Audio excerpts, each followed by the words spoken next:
Yeah, what's up, everybody? Welcome to the first episode of Prison Break, brought to you by Stand for Something Life. I'm your host, JD Rutherford. And what we're going to be doing in these segments is we're going to be talking about what the incarcerated state of mind is and how it keeps us locked into this life prison term inside of our own mind. Now, when we think about prison, we think of a physical place where you go to do a sentence after you've been duly convicted in a court of law, whether it be federal, state, whatever. And this is what it is. You have a lot of YouTube channels out there and videos out there and various different pages that talk about prison life and prison living and how to make fifis and how to sharpen shanks and make pruno and top ramens and do this and don't do that and all that stuff. We're not going to really get into all of that, okay? Because that's all fine and good if you're looking to, get some shits and giggles out of this whole thing. But prison life and prison living is really not a laughing matter, and it's something that is very real for many of us. And I would probably be inclined to say most, or if not all of us, are in some way caught up in some kind of a prison, whether it be imprisoned in your mind, physically imprisoned, whatever it is. We are caught up in this incarcerated state of mind, and we're controlled by what's called our external stressors. So in this segment right here, we're going to be talking about the information that's in my book, An Imprisoned Mind, A Guide to Escaping Our Self-Made Prison. We're going to start at chapter 1 at the foot of the crossroads. So what is the crossroads of our life?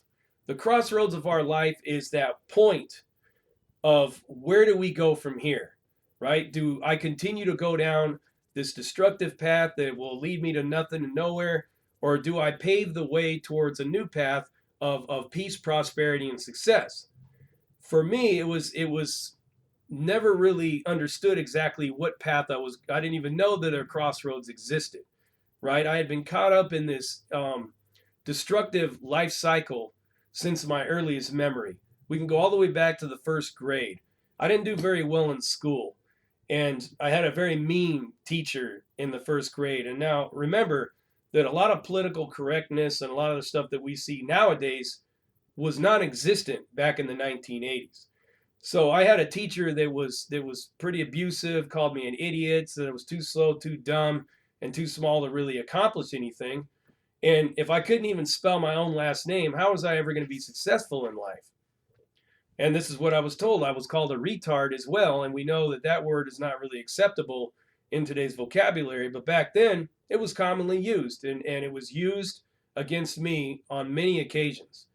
And all the ridicule and the bullying and everything that came with the fact that I didn't do well in school and I didn't really excel and I was a lot smaller than a lot of other kids, created a situation or circumstances of my life that were negative.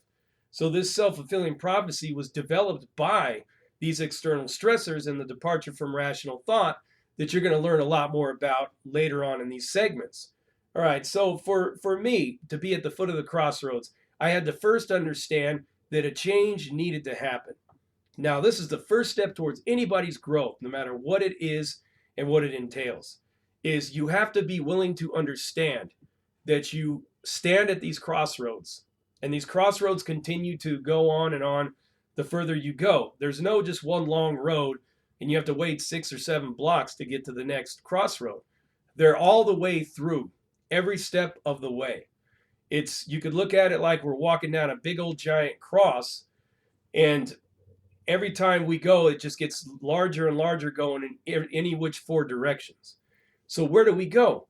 Do we continue to go down that same road, or do we pull off into a different direction, which on the negative side could be much worse? Or do we look for a new path down the road of success? Okay, so how did I get to this point? Well, a lot of you that know a lot about me, you'll know that since my teen years, I had been in and out of the California State prison system, California Department of Corrections, and I was stuck in that recidivism trap and that revolving door for a long time.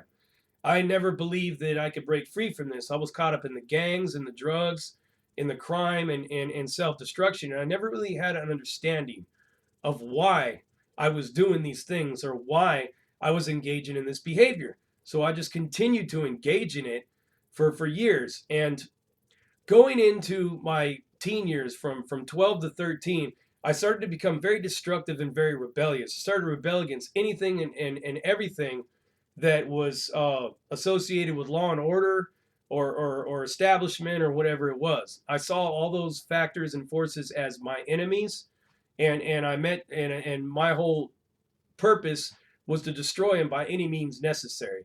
I even rebelled against my parents. I used to run away from home quite often. And at one of those points in time of when I ran away, I was 14 years old. And running away from home at 14, I ended up in a very dangerous situation where I was held captive by some really sick and twisted people. I was physically, emotionally, and sexually abused. And luckily, I was able to get out of that. But I never really left that place. My mind was always still stuck in it. I was controlled by nightmares and PTSD for a long time. And it led me into drugs and self destruction and a lack of self worth, low self esteem, and all these things. And I never really knew why. But getting caught up in this last case that led me to prison was a bank robbery that happened in the state that I'm living in, Oklahoma City, Oklahoma. Well, actually, a city outside of Oklahoma City, but never lived in Oklahoma, never visited here. I was driving through and I robbed a bank inside the Walmart, and the rest is history. Sitting in the federal court in front of the judge, it was finally evident to me that something had to change, but I didn't know how. What was I going to do to change? Because just like many of you, I'm controlled by all my external beliefs, my external stressors, all the people that have programmed me to see the world through their eyes without actually having an independent lens or perspective of my own. So the first thing I had to do is I had to let go of all that. I had to completely shred myself of all beliefs and all the ideas that I had about everything and start creating my own. And the only way that you could do that is by seeking out all the information that is available. It doesn't matter where it comes from. It could be religious material, it could be secular material, self-help, scientific journals, whatnot. But learning about yourself and learning about the mechanics of your mind, you start to find that you are controlled by feelings and emotions that were implanted by these external stresses of your life, and they're fueled by what's called the departure from rational thought. We will talk about more of that in later segments. So what steps do you take? Well, the first thing you have to do is you have to let go of all these beliefs, and you have to embrace all this information and this knowledge that is available to you, and pick and choose the things that are important to you, that pertain to you. I've read numerous different books. I've read everything from A Mentor to Seven Habits of Highly Effective People, Chicken Soup of the Soul, Tony Robbins, John Bradshaw, Dr. Stanton Seminow, whatever it is.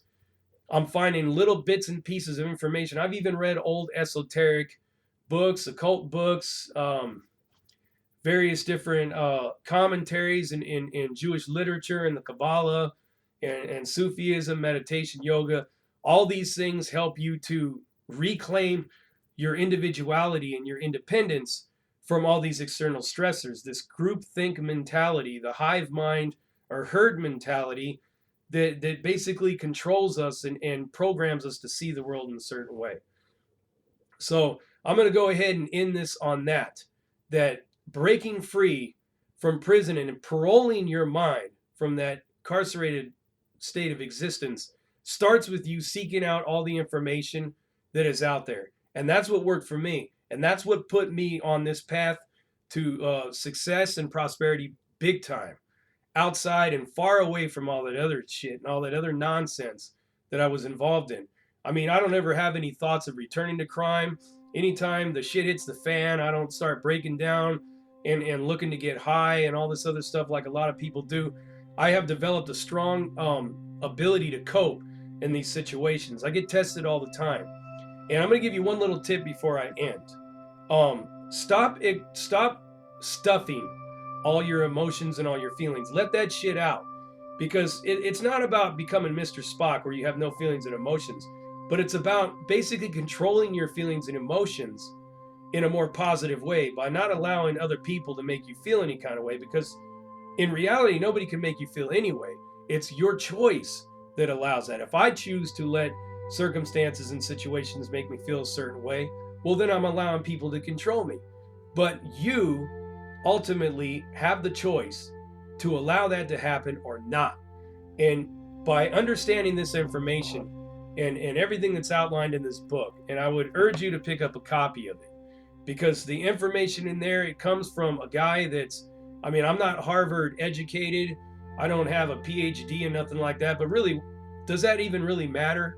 I mean, all these PhDs and everything like that really can um, give you a lot of information academic wise, but we're talking about real world experience, because I was at the very bottom and I'm slowly starting to get up to the top through this information. So I urge you to get out there and get a copy of it.